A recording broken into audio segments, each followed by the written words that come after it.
BPF দলে আমাৰ UPPL দলক কোকৰাঝাৰ সমষ্টিত আৰু ওদালগুৰিত BJPক তেখেতসকলে সমৰ্থন দিব বুলি গতিকে আগন্তুক দিনত আমাৰ কোকৰাঝাৰ সমষ্টিত আমি BPF দলক লৈ পেলাই এইবাৰ লোকসভা ইলেকশ্যনত খেলিবলৈ গৈ আছোঁ। UPPL দলক সমৰ্থন কৰিব এই সময়ত আৰু আমাৰ BTR প্ৰধান ডাঙৰীয়া মিছা কথা কৈ ৰাইজৰ আগত মানে বিশৃংখলা পৰিৱেশ কৰাটো আমাৰ মানে ভাল লগা নাই। গতিকে কিন্তু মুছলমানৰ কেইটামান দালাল যোনে নিজকে ঠিকা লোৱা বুলি জাতিকে ঠিকা লোৱা বুলি ভাবি পেলাই নিজকে শিক্ষিত বুলি কৈ পেলাই বহু মানুহ আছে মুছলমানৰ সেই ব্যক্তিবিলাকে মুছলমান জাতিটো ধ্বংস কৰিছে। গতিকে যে হাগ্ৰামা ডাঙৰীয়াৰ একচুৱেলি মেণ্টেল ইলনেছ এটা বেমাৰ চলি আছে। বেমাৰৰ যোনটো নাম মই যোৱাকালি ডক্টৰৰ লগত কথা পাতি পেলাই গম পালোঁ, সেই বেমাৰৰ নামটো হ'ল ডিমেণ্টিচিয়া বুলি কয়। আৰু তেজপুৰত যাব লগা অৱস্থা নোহোৱাৰ আগতে মই BPFৰ যিকেইটা লিডাৰ আছে, যিকেইটা মানে চালা চামুণ্ডা আছে, তেখেতসকলক মই অনুৰোধ কৰিছোঁ হাগ্ৰামা ডাঙৰীয়াক তেখেতসকলে যেন অতিৰে তেজপুৰত লৈ যায়। মেণ্টেল ইলনেছ যোনটো বেমাৰ চলি আছে, তেখেতেতো এতিয়া চকুৰ আলি ডাঙৰীয়াৰ লগতো বৰাবৰ নহয়। তেখেতক আমি যিহেতু প্ৰাক্তন হিচাপে তেখেতক আমিও UPPL দলৰে হওক বা BJPৰে হওক বা GSPৰে হওক সকলো দলে মিলি তেখেতক তেজপুৰত নিব লাগে। অহা লোকসভাত যদি টিকেটটো BPFৰ পায় তে আমাৰ কাৰণে বহুত ভাল কথা। আৰু আমি সেইটোৱে বাৰ বাৰ কৈ আছোঁ যে তেখেতসকলে এইবাৰ কেণ্ডিডেট দিব নোৱাৰে। তাৰ কথাটোৱে মই ক'লোঁ যে তেখেতসকলে এটা চকলেট বিচাৰিছে, সৰু চকলেট, একেবাৰে সৰু চকলেট। নমস্কাৰ জনাইছোঁ, খুলুমবাই। আজি মই BTR ৰাইজলৈ এটা বাৰ্তা দিবলৈ ওলাইছোঁ। এইটোৱে হ'ল যে অনাগত সময়ত যে আমাৰ 2024 চনৰ লোকসভা ইলেকশ্যন আহি আছে, ইয়াত BPF দলে আমাৰ UPPL দলক কোকৰাঝাৰ সমষ্টিত আৰু ওদালগুৰিত BJPক তেখেতসকলে সমৰ্থন দিব বুলি এটা যোৱা সপ্তাহত দিল্লীত এটা মিটিঙত মই নিজে আছিলোঁ। ইয়াত অলমষ্ট চব ফাইনেল হৈ গ'ল। সেইটো আমাৰ কাৰণে খুব ভাল খবৰ। আৰু হাগ্ৰামা ডাঙৰীয়াই এটা কথা ইয়াত স্বাৰ্থ এটা ৰাখিছিলে। আমি স্বাৰ্থ বুলি ক'ব খোজা নাই, একদমবাৰে সৰু এটা চকলেট এটা তেখেতে খুজিছিলে।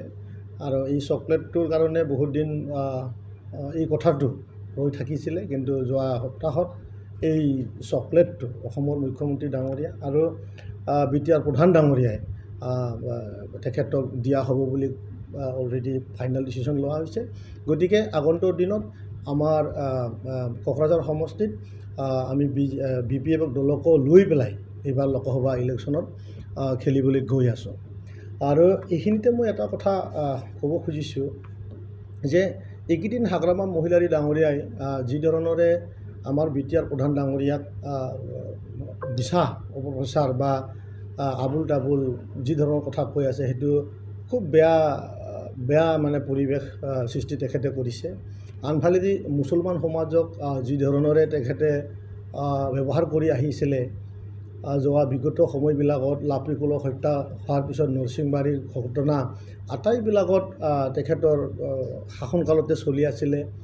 আৰু আমি জানো লাফিকুল ডাঙৰীয়াক হত্যা কৰা দুজন ল'ৰা, তেওঁৰ নাম অলৰেডি CBI ডিক্লেয়াৰ কৰিছে।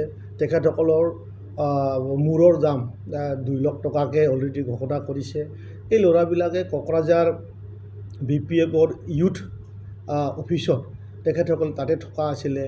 আৰু সেই সময়ত তেখেতসকলে কাৰ কাম কৰিছিলে আমি এইবিলাক আটাইবিলাক ক'বলৈ খোজা নাই। আমি জানো, আমি আৰু দুনাই আৰু এই জীৱন বা এই তেনেধৰণৰ ৰাজনীতিকটো আৰু বিচৰা নাই। কাৰণ লোকসভা একদম ওচৰত আছে। তেখেত যিহেতু UPPL দলক সমৰ্থন কৰিব, এই সময়ত আৰু আমাৰ BTR প্ৰধান ডাঙৰীয়া মিছা কথা কৈ ৰাইজৰ আগত মানে বিশৃংখলা পৰিৱেশ কৰাটো আমাৰ মানে ভাল লগা নাই। গতিকে তেলে মই অনুৰোধ কৰিছোঁ, বহুতো মই ক'ব খোজা নাই, তেলে মই অনুৰোধ কৰিছোঁ যেন এইবিলাক কথা বাৰ্তাবিলাক বন্ধ কৰে। আৰু মুছলমান সমাজে সদায় আমাৰ হৈ কাম কৰি আহি আছে। আমাৰ এই বিটিআৰ অঞ্চলত তেখেতসকলৰ বহুত যোগদান আছে। বিটিআৰৰ য'ত নেকি ছেকেণ্ড লাৰ্জেষ্ট মানে জাতি বুলি ক'লে তেখেতসকলে আছে। আৰু আমি সদায় তেখেতসকলক আগৰ চৰকাৰবিলাকে বঞ্চিত কৰি অহা থকা নিচিনা আমাৰ অনুভৱ হয়। কিন্তু আজি বিটিআৰ প্ৰধানে সকলোকে সমান অধিকাৰ দি পেলাই তেখেতসকলক আমি 7টা ছিট তেখেতসকলক নিজৰ প্ৰতিনিধি কৰাৰ কাৰণে সমষ্টি ঠিক কৰি লোৱাৰ কাৰণে দিয়া হৈছিলে। কিন্তু মুছলমানৰ কেইটামান দালাল যোনে নিজকে ঠিকা লোৱা বুলি, জাতিকে ঠিকা লোৱা বুলি ভাবি পেলাই নিজকে শিক্ষিত বুলি কৈ পেলাই বহু মানুহ আছে মুছলমানত, সেই ব্যক্তিবিলাকে মুছলমান জাতিটো ধ্বংস কৰিছে। গতিকে মই মুছলমানবিলাকক মই ক'ব খুজিছোঁ বিটিআৰৰ যে তেখেতসকলে সজাগ হোৱা সময় হ'ল। আৰু এই চাম মানুহবিলাকক চিনি পোৱা বিৰাটেই দৰকাৰ হৈছে। আৰু তেখেতসকলে মই জানো ৰাইজে চিনি পায়, কিন্তু তেখেতসকলে মাৰ নামাতে। মই কৈছোঁ, মই হৃদয়ৰ পৰা কৈছোঁ যে মুছলমান সমাজে বহুত সময় বঞ্চিত হৈ আহিছে। গতিকে ৰাজনীতিকভাৱে সক্ষম হ'ব লাগিব। আৰু ইটোৱে সময় প্ৰমোদ বড়ো ডাঙৰীয়াৰ লগত থাকি পেলাই একেলগে যাতে আমি উন্নয়ন ফালে আগবাঢ়িব পাৰোঁ, সকলোৰে সমান অধিকাৰটো যাতে আমি ল'ব পাৰোঁ, তাৰ মই আশা কৰিছোঁ। আৰু বহু সময় মই কৈ আহিছিলোঁ যে হাগ্ৰামা ডাঙৰীয়াৰ একচুৱেলি মেণ্টেল ইলনেছ এটা বেমাৰ চলি আছে। আৰু বহুত সময়ত মই কৈছিলোঁ তেখেতক তেজপুৰত যাব লাগে, তাত ট্ৰিটমেণ্ট ল'ব লাগে। কিন্তু দৰাচলতে তেখেতে কিন্তু যোৱাটো আমি গম নাপালোঁ, হয়তো তেখেতে যোৱা নাই। আৰু তেখেতৰ যি এটা বেমাৰ, ইয়াৰ যোনটো বেমাৰৰ যোনটো নাম মই যোৱাকালি ডক্টৰৰ লগত কথা পাতি পেলাই গম পালোঁ, সেই বেমাৰৰ নামটো হ'ল ডিমেণ্টিচিয়া বুলি কয়। আৰু এই ডিমেণ্টিচিয়া যেতিয়া বেমাৰটো ব্ৰেইনত যেতিয়া সেই বেমাৰটো হয়, তেনেহ'লে তাৰ চিমটমবিলাকে এনেধৰণৰ দেখুৱাই দিয়ে যে নিজৰ যি এটা ফিলিং, যি ভাৱ, এইটো আচলতে দৰাচলতে প্ৰেক্টিকেলতে হৈ থকা নিচিনা অনুভৱ কৰে। অৰ্থাৎ সি যদি মনত কিবা এটা ভাবিছে, এইটো মানে প্ৰেক্টিকেলত যেন মানে এইটো হৈ গ'ল, আন মানুহো যেন ইয়াৰ লগত ইনভলভমেণ্ট আছে, তেনেধৰণৰ ভাৱ হয়। এইটো বিৰাট মানে ভয়ংকৰ এটা বেমাৰ। আৰু এই বেমাৰৰ পৰা তেখেতে মুক্ত পাব লাগিব। কাৰণ অলৰেডি NDA নৰেন্দ্ৰ মোদী ডাঙৰীয়াক প্ৰধানমন্ত্ৰী কৰাৰ কাৰণে সাজু হৈছে, য'ত নেকি তেখেতে UPPLক সমৰ্থন কৰি পেলাই আমাৰ লগত একেলগে এই অঞ্চলৰ উন্নতিৰ কথা চিন্তা কৰিছে। আৰু এই সময়ত তেনেধৰণৰ বেমাৰে কিন্তু আমাক আগন্তুক দিনত কিন্তু অলপ অসুবিধা আনিব। তো ইয়াৰ কাৰণে চিকিৎসা বহুত এভেইলেবল আছে, ডক্টৰ এভেইলেবল আছে, গুৱাহাটীত আছে। তেজপুৰত যাব লগা অৱস্থা নোহোৱাৰ আগতে মই BPFৰ যিকেইটা লিডাৰ আছে, যিকেইটা মানে চালা চামুণ্ডা আছে, তেখেতসকলক মই অনুৰোধ কৰিছোঁ অতিৰে প্ৰাক্তন আমাৰ বিটিআৰৰ CM ডাঙৰীয়া হাগ্ৰামা ডাঙৰীয়াক তেখেতসকলে যেন অতিৰে তেজপুৰত লৈ যায়, মেণ্টেল যি মানে তাত মানে হস্পিটেল আছে তাত ভৰ্তি কৰি তেখেতৰ ধুনীয়াকৈ সুস্থ হৈ যেন আমাৰ এই বিটিআৰত লৈ আহে। ধন্যবাদ। মই ক'লোঁ যেতিয়া এই বেমাৰটো যেতিয়া হ'ব, যে ডিমেণ্টিচিয়া, যি ব্ৰেইনৰ এটা লেয়াৰ থাকে, তাত এটা কেলছিয়াম থাকে, যেতিয়া এইটো কমি যাব তেতিয়া ফিলিং যোনটো কৰে, সি যিহেতু আগৰ সময়ত এনেধৰণৰ কাৰ্যকলাপবিলাক বহুত কৰিছিল চাগে, BTCৰ বাউণ্ডেৰীৰ ভিতৰত তেখেতে খালি টকাহে ল'ব যোৱা আছিলে, আমি জানো। সেই সময়ত হয়তো তেখেতে মানে গাড়ীৰ ভিতৰে লোৱা কথাবিলাক আমাৰ প্ৰমোদ বড়ো ডাঙৰীয়াক চিন্তা কৰিছিল চাগে, বা তেনেধৰণৰ ভাৱ আহিছিল চাগে। আৰু এই ভাৱটো অলৰেডি তেখেতৰ তাৰ ব্ৰেইনৰ বেমাৰ আছে, যিহেতু যোনটো বেমাৰৰ নাম বাৰ কৈছোঁ মই, তাৰ চিমটমটো আমি অলৰেডি চিনি পাইছোঁ। এই চিমটমটো হ'লেই এই বস্তুটো হৈ আহে যে ফিলিংটোকে তেখেতে প্ৰেক্টিকেল বুলি ভাবে। আৰু ইয়াৰ ট্ৰিটমেণ্টটো কিন্তু তেজপুৰতে আছে। ইয়াৰ আমাৰ জনসাধাৰণে বা আপোনালোকৰ মিডিয়াই তাত ট্ৰিটমেণ্ট দিব নোৱাৰে। আজিৰ দিনত হাগ্ৰামা মহিলাৰ ডাঙৰীয়াই বিটিআৰত যে কিবা এটা সুধিব পাৰা বা কিবা এটা ক'লেই কোনোবাই শুনিব লাগিব বুলি মই আজি নাভাবোঁ।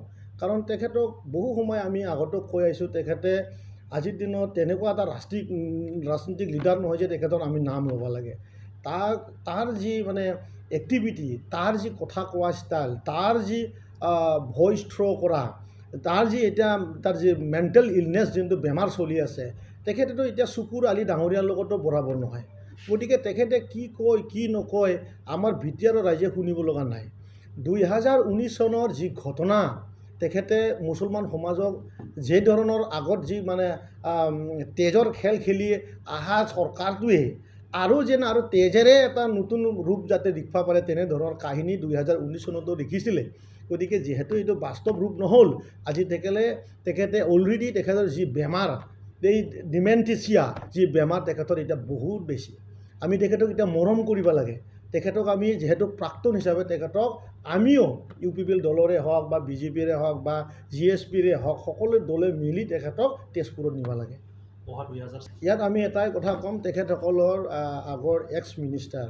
চন্দন ব্ৰহ্ম ডাঙৰীয়াই অলৰেডি এটা ফ্ৰেকচাৰ মানে BPFত এনেও চলি আছে এনেওতো 2-4জন মানুহ আছে তাতো তেখেতসকলৰ কোনো এটা মিলন নাই আজি খাম্পা বৰগোহাঁই যদি অহা লোকসভাত যদি টিকেটটো BPFৰ পায় তে আমাৰ কাৰণে বহুত ভাল কথা আৰু আমি সেইটোৱে বাৰ কৈ আছোঁ যে তেখেতসকলে এইবাৰ কেণ্ডিডেট দিব নোৱাৰে তাৰ কথাটোৱে মই ক'লোঁ যে তেখেতসকলে এটা চকলেট বিচাৰিছে সৰু চকলেট একেবাৰে সৰু চকলেট আৰু সেই চকলেটৰ কাৰণে বাৰ্গেনিং কৰি আছিল সেই বাৰ্গেনিংটো যোৱা সপ্তাহত দিল্লীত সমাধান হৈ গ'ল তেখেতসকলক সেই চকলেটটো দিয়া যাব আৰু সেই চকলেটৰ বিনিময়ত তেখেতসকলে UPPLক এইবাৰ ভোট দিব